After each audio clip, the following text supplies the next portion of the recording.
Um, the the A-bomb test and the subsequent test that you covered were certainly advancements in live television production because it was never been done before. Correct? That's right. That's correct. What were some of the other advances as far as the cameras are concerned while you were working at KTLA, certainly in the 50s and 60s? Oh, the cameras got smaller and smaller and better, and you didn't need the light. You know, light like you have now. And it's nice and cool in here. It was 100, 110 under the lights when I first started. 10 minutes, 15 minutes, and you either fainted or you got out of there. Terrible. So the sensitivity of the cameras was increased. That's right. Uh-huh. And there's been, since I started, probably 6, 7 advancements in camera technique until it come to color. Then it started all over again. Tell us about color. What as far as when color was introduced, was Klaus Landsberg still alive? Oh yes. How was that introduced? And do you remember the first time you used a color television? Yeah, the camera. The cameras were bigger than that fireplace. They were monsters. It took 4 men to lift the camera. I mean, 4 big guys, not little guys like me. And 3 of them couldn't lift it. It took 4. And the color wasn't, it was good, but not as good as it is today. And you went on the air with it. Now, we did all of the Angel baseball games down here. It was in Palm Springs for 3, 4 years. Took a big hoist to get the camera, and I shot one of them up on top of the tower there and the grandstand to shoot it. And it took big hoist to get it down. And the colors, you were constantly fiddling with the color to try to get true colors out of it. And monstrous, I mean big. Were they difficult to operate? No. Once you got them going, no heavier than that. You had a heavy head and a panning handle, and they were pretty smooth. I've shot many a baseball game down here. I'd say probably 100 baseball games down here. You just pan with the ball. They were very easy to shoot, but hard to set up. I would get on a camera for probably an hour before the game with the engineer in the truck down below to get the color to work right and get the camera to work right. I was going to ask you if did you have special training specifically for these color cameras? No. They just come out, we're going to start doing color, and these big RCA cameras come in, and you just got on them and start shooting. Oh, and I mean, they were big. Now, once KTLA was sold and this Gannett Corporation took over, they'd come down, and they were still doing the games.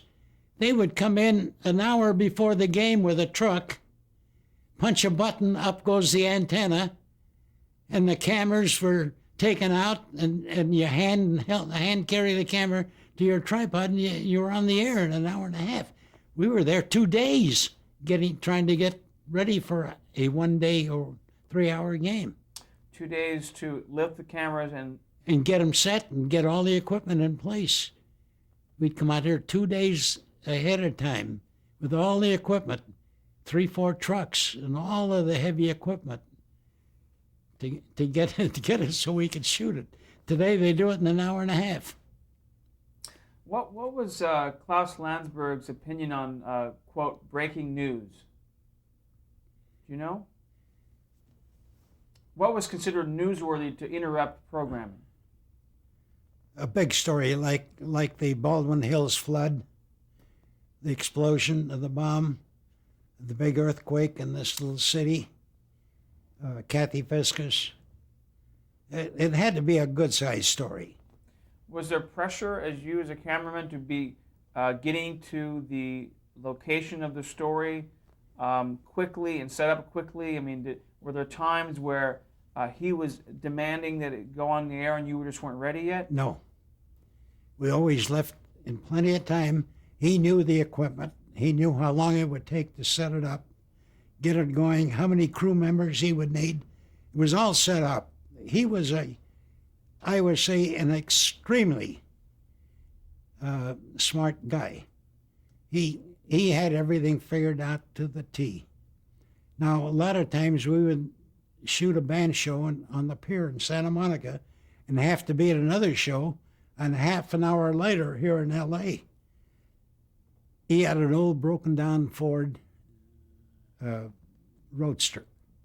We'd 5 of us pile into that thing. Signals meant nothing. Stop signs meant nothing. We always made it.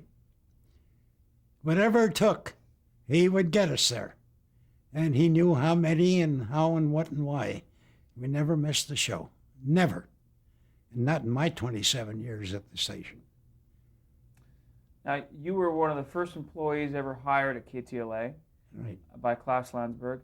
In 1956, Landsberg died. Right. How did that affect the station? Tell us what that was like. Program-wise, nothing.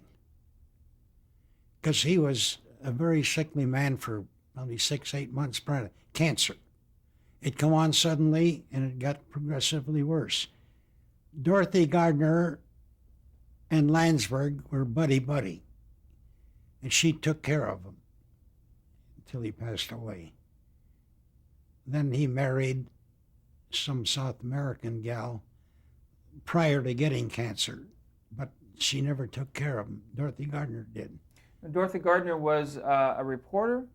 No, she was just a gal he picked up who could speak well and had a real good-looking gal and had real good appearance in front of a camera and had no inhibitions. She could be as natural as a human being could be in front of a camera. So she wasn't officially a reporter. No. But she would do stand-up news? Stand up anything that was needed. What do you think Klaus Landsberg's legacy will be? I really don't know. I don't think there are very many people outside of people like you that even knows there's such a person existed. Without him, television would eventually be what it is today, but it would take a lot longer to be what it is today. He was a very sharp man, engineering-wise, program-wise, and in all facets of life. He was a very smart individual. As rough as he was with my learning to run a camera and to obey orders, I have more respect for him than anybody I've ever worked for. And I've worked with some big-time producers and directors, motion pictures. And nobody has come close to my feelings as it does what I feel for Landsberg. A great guy. What would you say generally were his strengths? Everything that I've come with him in business, directing a show, thinking up shows, going to various remotes that turned out to be big. He just had a knack of finding it and of knowing whether it's going to be big enough to be worth shooting. He was an extraordinarily smart guy for me. And I have learned an awful lot from him. You know, when you go to motion pictures, you're scared as hell. You got big-time people, you know, the owners of the studios and the big directors and this and that. Now you get guys to become a cameraman, to shoot a camera operator in the studios. You got to know how to use not just a panning handle, the wheels. And there's no such thing as, gee, I missed this one, can we do it again? Because you don't last long on a job. And when I went from Landsberg, and quick KTLA was nothing but a panning handle, into the studios, and right off on wheels. There was nothing to it. It was just like cheesecake. It was so simple. And I've seen guys that have come up through the ranks, second assistant, first assistant, and then operator, when they get through the wheels and a shot, they got a mark in both hands. They're gripping it so hard and so tight and trying to make it good that it doesn't come easy. And yet I found there was nothing to it. But I did a lot of practicing. I knew I was going to go for a year to motion pictures. And I would go to the rental houses and rent the tripod, set of wheels, and I got a great big piece of cardboard and a big black pen and just scribbled all over it. And a viewfinder, the old time viewfinder from an old camera, motion picture camera. And I just practiced hour after hour, day after day, with the wheels and the chart, and then around furniture, and then around the cars that were going down the street. I practiced for a year. When I went to my first job, it was like sitting here in a chair and talking. It was nothing. You just mentioned earlier what Klaus Landsberg taught you. Would you say it's fair to say that that his the pressure that he put on people to do the best job possible enabled you to learn and feel comfortable with the camera? Is that a fair statement? That's right. Absolutely. If you made one mistake, he jumped on you just like Louis B. Mayer would jump on you spending millions. But you learned. You never made the same mistake second time. Who took over the reins for once Klaus Landsberg passed away? Oh, they had a number of guys that tried to become general manager. None of them could do anything except continue the old shows or shows that failed. They were just ordinary people that didn't know anything about shows, television, or entertainment. Nobody was any successful after that. Then Autry bought it. It's Gene Autry. Gene Autry bought it. He didn't know anything. That was strictly an investment with him. And then after him, Gannett newspapers bought it. And they don't know anything except who's ever running the station. And if you look at the station today and their programming, most of it's kiddie cartoons and some old movies, and they don't know anything. They don't go out on any shows, very few sports. There isn't a sport in this world that was ever invented that we didn't shoot, and not once or twice, many, many times with Landsberg. We got kicked out of stadiums after stadiums. We went in there to shoot without permission. You had mentioned Gene Autry purchasing KTLA. That was in 1964 that I have here, and I want to talk about the 60s in general. There were certainly a lot of events that happened in the 60s. One of which, as I understand, you covered, which was the Watts riots in Los Angeles. Were you covering that? No, not me personally. What about what events did you cover generally in the 60s? What was that like at KTLA? Well, by the 60s, I was thinking of getting out, and they had 4, 5, 6 cameramen there by then, and a big crew, crews enough to run 2 trucks, fully staffed, and you didn't go like you used to go. Well, so were you in the studio or were you doing remote? Both. So like the Bel Air fire, did you cover that? No. You know? No. What kind of things were you doing? Well, I covered with Sand Chamber. I covered some oil fires, the refineries, and some that were parked up against these big storage tanks, and they're ready to go. So am I. And gosh, really not a whole lot, because there were different crews going already. Now they had crews. Once Landsberg went, and Autry took over, and these other guys took over. They had crews that we could stay in the studio, the old timers, and the new crews would have to go out and do the dirty work and the setup. Now, one of the reasons of getting out KTLA, in the old days, the pay was small, which was a new industry, but you did everything yourself. You drove the trucks out there. You took all the cable and set it all up. You shot the show. You tore everything down, rolled it up, put it back in the truck, drove back to the studio for a couple of bucks an hour. That's why I went to the studios. Because the camera operator in the studios, I mean, the guys bend over backwards to make him happy. Now, I used to get embarrassed. You know, I'm used to television, 27 years of doing everything. I go in the studio, and if I need a little stool for the camera, there's 6 stools brought to me before I even ask. Oh, you need a stool. 6 guys come running with stools. I never had that kind of treatment in my life.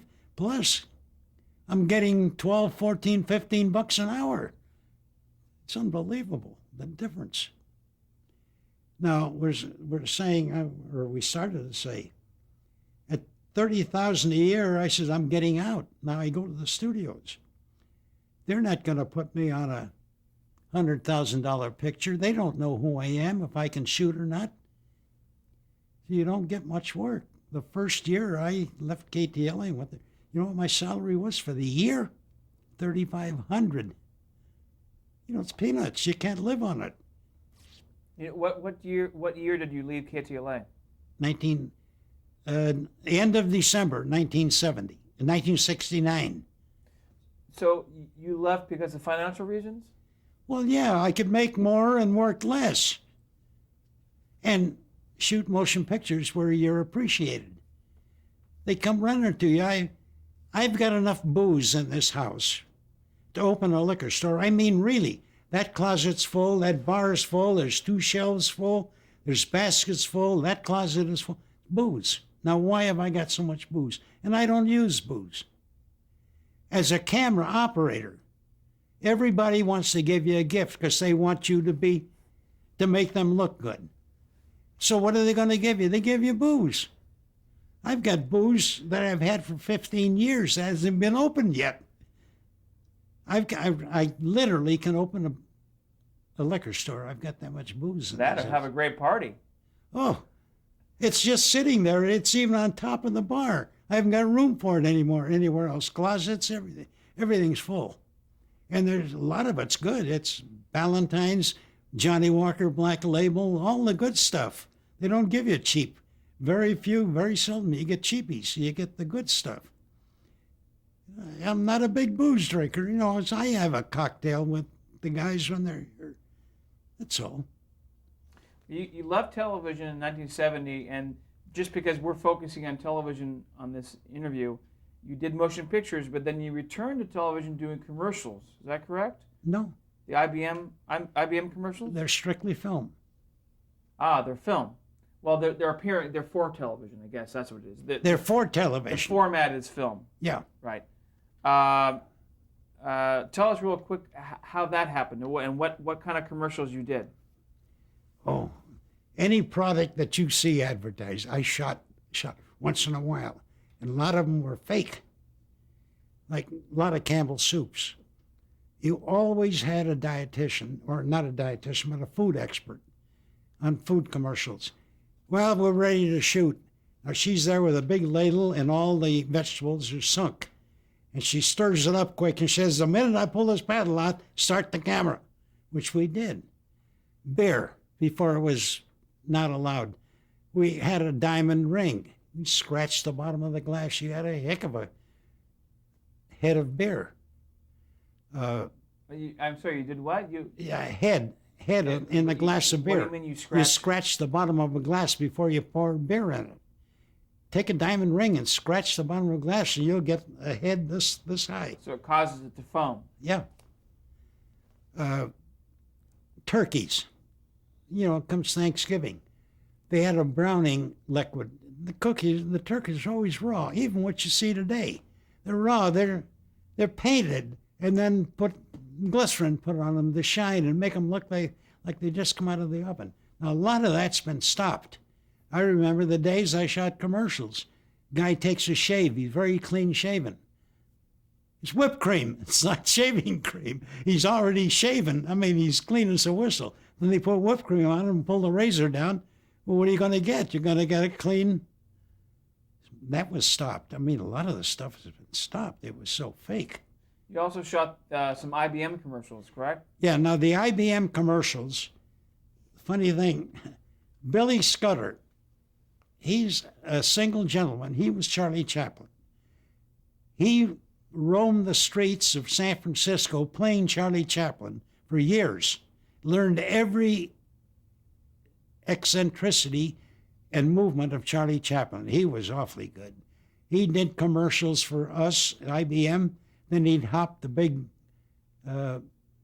British airplane and fly to London the same day, do commercials there, and then go to Germany and do commercials. He went all over the world doing commercials in one hop after another. I got to know him real well. But anyway, he played Charlie Chaplin. And then a lot of the old timers that were extra people, you know, in the commercials come from television. I knew most of them. The skaters on, what do you call this, roller derby? Dozens of those were in commercials. I know them all because I've shot all that stuff in television. And we get together and, well, we had a human day. Now, those commercials would take 2 to 3 days to shoot, each commercial. They weren't quickies like they do today. Well, you started off in the morning and you'd work 16, 18 hours. That's when I was making $800 a day. Now I quit making pictures. I made about 12, 14 full-length features when I quit and went to commercials. You got paid better and you only had to work a day or 2 or 3. At $800 a day, you're making $2,400 a week for 3 days. Then the wife got very sick, bedridden, with emphysema. And Uncle Sam, I'd get a $2,400 check and go to the bank, and I come out with $750. The rest of it is stuff the studio took out, and state taxes, federal taxes, Social Security. I'd lose 3/4 of the check. Well, I'm not going to work 16 hours a day for $750. So I quit, take care of the wife, and retire. Now, retirement, I made a lot of money, and I was just lucky. If you remember, a number of years back, you could buy United States bonds. They were paying 18 and 20% interest, 30-day bonds. Well, you had to buy them in $5,000 increments. I'd buy every week. I'd buy a couple of $5,000 ones, and I'm getting 20% before they're even due. They're sending me the full check, and I'm only paying $9,000 or $900 or whatever it was. And I made money for 2 years off those bonds that wouldn't quit. I'm one of the lucky ones. Instead of just throwing it out and going to all the bars, I saved it. Now I've got enough money to buy Palm Springs and redo this house. And I don't have the whole world go to wherever they want to go. I've got enough. Just don't bother me. I'm living very comfortably. If I want filet mignon and lobster, I don't even think about the price. I go get it. I've got the money. Well, I'll tell you, you have seen a lot of changes over the years. Oh. But the ultimate, the basic elements of a cameraman are still about the same. Is that a fair statement? Yes. What advice would you give to an aspiring cameraman? What kind of advice would you give to someone who wants to be a professional cameraman? One is, if they want to go to motion pictures, join the union. They'll take anybody in. You got enough money, they'll take you. Instead of a few thousand, now they got 35,000 members, camera members, and start at the bottom. Now, you don't get up the top quick. It'll take you 15 years. But if you start when you're in the 20s, by the time you're 40, 45, you're making big bucks.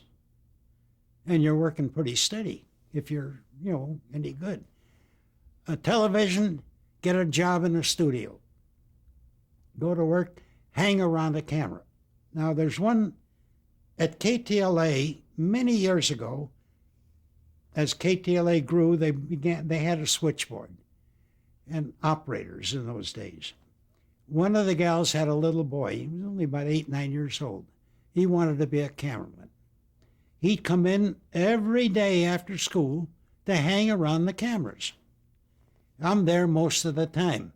I gave him my headset to plug in, and I says, you keep these. They're yours the rest of your life.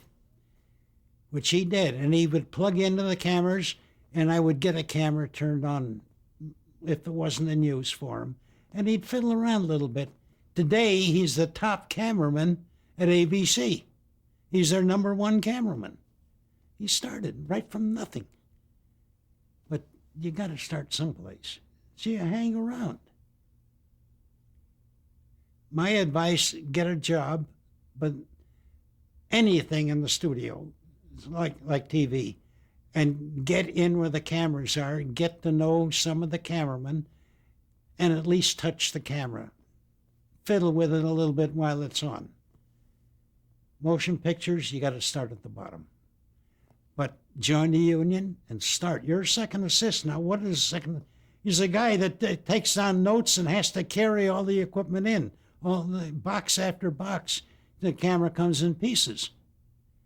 Now, you haul that in, you pack it and haul it back out. You're a flunky. But eventually you get to be a first cameraman. From a first cameraman, you get to be an operator. From an operator, you get to be the top cameraman. That's the way you go. It takes time. Don't do it overnight. You have to be around it, and you have to work with it. And start at the bottom if you have to. It won't hurt you. Because you can't be 40, 50 years old and say, I want to be a cameraman, and walk in. You're in your 20s. And by the time you're 40, 45, you've gone up there. You're a cameraman. Well, I'll tell you, it's been a great morning. Thank you so much for sharing your stories with us. Well, I've got a few more, but I can't think of them. Oh, the old days of television. I wish I'd have kept the diary just for my own benefit. Thank you very much. You're welcome.